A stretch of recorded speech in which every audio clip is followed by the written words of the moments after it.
A ANASPES está na Previc para entrevistar o diretor Ricardo Pena. Hoje iremos conversar sobre o programa de fiscalização e monitoramento. Fique por dentro da entrevista completa. E a gente queria começar falando um pouco, sobre o programa de fiscalização e monitoramento da Previc. A gente sabe que tem sido, uma das principais ferramentas da Previc para garantir uma boa gestão, das entidades fechadas da Previdência Complementar. Então, a gente queria saber como que você enxerga, o papel desse programa no fortalecimento da segurança dos participantes e dos patrocinadores também.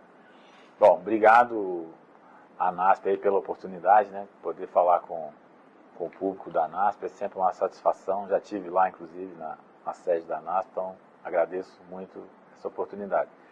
Realmente, o Programa Anual de Fiscalização e Monitoramento ele é um instrumento importante para a Previc.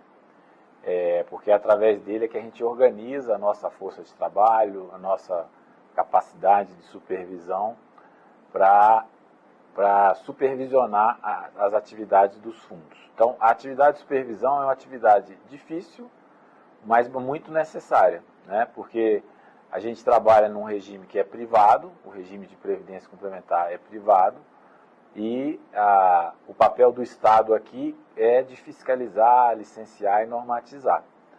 Então, é como você ter alguém, um fiscal na sua casa, te dizendo o que você deve ou não fazer. Isso que é o nosso trabalho. Às vezes chato, difícil, mas ele é um serviço público. Porque se você deixa de fazer, aquilo pode gerar problemas na gestão, consequentemente, problemas no pagamento das aposentadorias das pessoas que acreditam nesse setor. Então, a gente organiza anualmente esse programa, identificando os riscos, o tamanho das entidades e o impacto que isso pode causar. Então, a primeira coisa que a gente faz é segmentar as 270 entidades. E, a partir dessa segmentação, a gente desenha o nosso programa anual de supervisão, olhando as nossas capacidades em termos de força de trabalho, recursos tecnológicos e orçamentários. Então, a gente tenta, através do programa, é como se fosse um programa que otimiza a nossa capacidade em função da necessidade de fiscalizar os planos das entidades, com esse objetivo, de manter o setor solvente, com boa gestão e entregando aquilo que ele promete, que é o plano de benefícios que vai pagar todo mês as pensões e as aposentadorias. Certo. Qual que é o motivo da implementação desse programa? Então, isso está previsto na lei da Previc, essa competência legal, e o principal objetivo é exatamente que é um programa que trata da fiscalização direta. Então, a gente distribui os auditores nas 6 praças que a gente tem, Brasília, São Paulo, Rio, Minas, Recife e Porto Alegre. Distribui essas equipes em função das entidades. Então, as equipes vão estar presencialmente dentro dessas entidades que estão listadas nesse programa. Então, nós temos 4 segmentos. Então, o segmento S1, S2, S3 e S4, que é organizado em função do porte, da complexidade e do risco. Então, por exemplo, as S1, que são as maiores, são as entidades que têm maior volume de recursos acumulados, maior número de participantes, às vezes mais problemas de gestão, de governança, de déficit. Então, normalmente é onde a gente faz uma fiscalização que a gente chama de permanente. Então, está lá permanentemente há muitos anos. Gera relatório, faz reuniões, aponta recomendações, determinações, melhorias. A S2 a gente faz supervisões periódicas. Então, a primeira tem 10 entidades. As S2 são perto de 70, a gente faz supervisões periódicas. Então, periodicamente a gente vai lá, pontualmente, a partir da base de dados que a gente tem. Depois, na S3 e S4, a gente faz diligências. Então, assim, a cada 6 anos a gente faz um rodízio. Fora isso, nesse período, nesse ínter, a gente faz supervisão indireta. Então, o nosso objetivo com esse programa é estar presente nas entidades, verificando as operações. Lógico que as decisões, as condutas são todas privadas, Tem todo um regramento da regulação, da lei que as entidades têm que seguir, e cabe a Previc verificar se aquela conduta está em conformidade com aquela regra, com aquela regulação.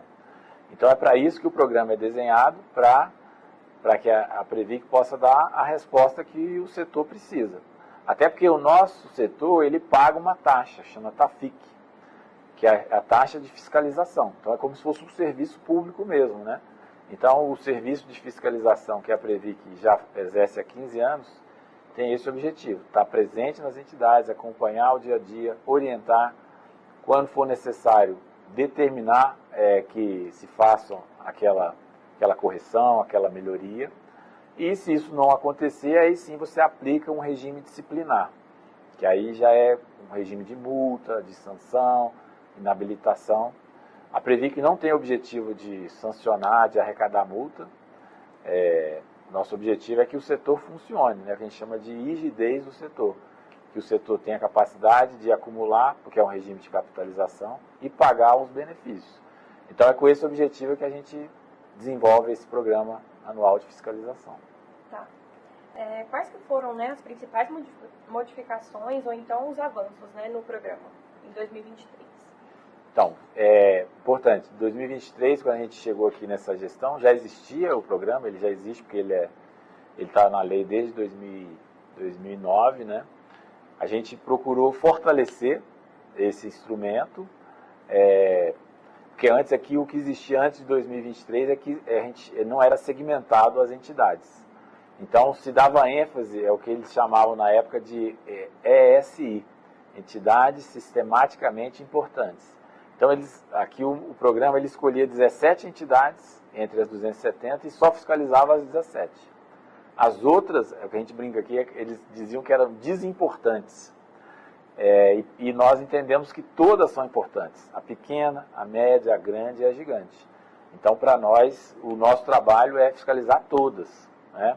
Cada 6 anos nós vamos percorrer todas as 270 e a gente quer passar aquela sensação de presença, né? De sentinela, o efeito sentinela de que o Estado está acompanhando, está fiscalizando, porque isso tem um valor, né, para essas entidades. Então, a partir de 2023, a gente começou a desenvolver essa nova metodologia, que a gente chama de metodologia de supervisão baseada no risco, né, porque antes era baseado só nas regras. Então, cumpriu as regras, está funcionando. Às vezes, só cumprir a regra não resolvia o problema. Então, agora a gente quer saber que tipo de encaminhamento está sendo dado, se o risco está controlado, se ele está mitigado, e que impacto que isso pode ter para a gestão e os objetivos das entidades. Então, a partir de 2023, a gente tem aperfeiçoado esse programa, fortalecido o programa, por exemplo, fazendo um rodízio dos auditores, obrigando a ter relatório. Antes não tinha relatório, o auditor ficava 2 anos, não tinha relatório. Estabelecemos um rating para cada entidade, em termos de governança, situação financeira, situação atuarial. Então a gente vem melhorando. Inclusive para 2025 também a gente fez algumas melhorias importantes nesse programa.